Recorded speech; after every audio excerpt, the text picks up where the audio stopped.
about video games. Not just any video games. Bat games. Bat games. I'm not wearing bat hockey pants.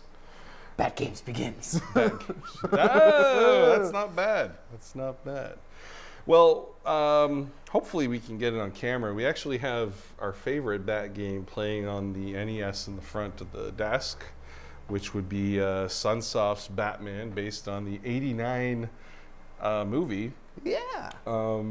Now, this is a little bit of a weird thing because there was 2 games based on the '89 Batman movie released. One was from Sunsoft on the NES, which is still to this day considered one of the, not only the hardest NES games ever made, but also one of the best looking NES games ever made, which is funny because it wasn't even like at the end of the life cycle of the NES. Like, this was like Sunsoft had come up with some sort of magic of making NES games look amazing. Mm-hmm. And they did an amazing job. I totally, like, the memories I have of that game are almost more, what's the word I'm looking for?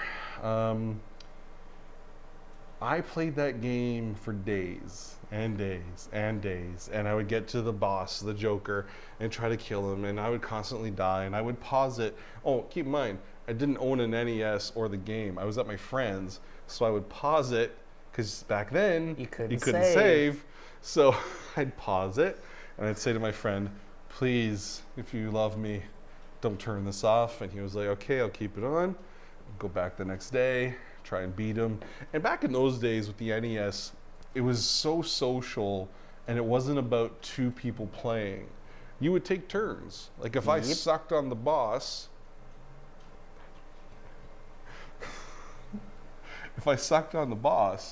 then I would just give it to my friend and be like, look, I'm terrible at this. I'm going to go grab a sandwich.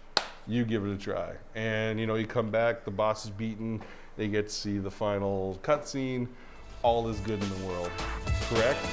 Correct.